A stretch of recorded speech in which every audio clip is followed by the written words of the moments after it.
Whether it was Nikola Tesla, Gilgo Marconi, or the Fireside Chats by FDR. Within media, radio has always held a very special place amongst families and consumers.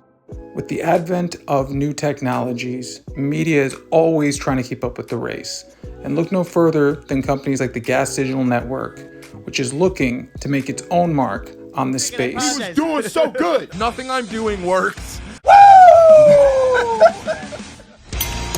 You're listening to the Gas Digital Network. Media has transformed in recent years, where big corporations and media conglomerates used to control this space.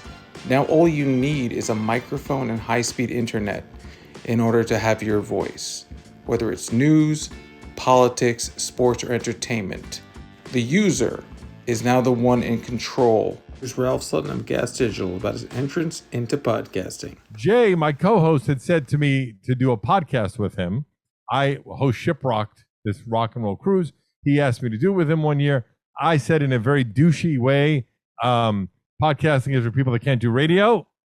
And a year later, I said to him, you know what? If you're still interested, I would definitely want to do that podcast with you. Podcasting, once the leper, has now become something of a phenomenon.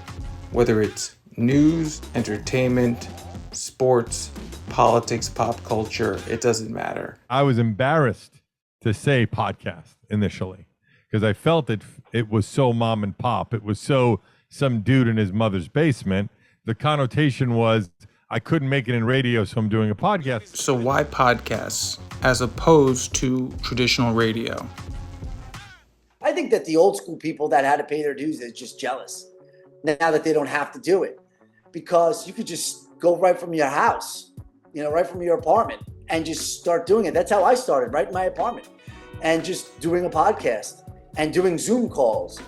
Technology, you got to keep up with it. And technology sometimes is a bad thing, but in regards to podcasting, I think it's the best thing. Popular podcast host Joe Kozo about the difference of opinion between podcasters and old school terrestrial radio hosts. Media and technology will always be intertwined. But what I was genuinely curious about was what differentiates someone who listens to podcasting from traditional radio consumption. Podcast, you open your phone, you launch the podcast app, you type in the name of the show you want to see or listen to rather, and then you push play. It's 4 or 5 steps.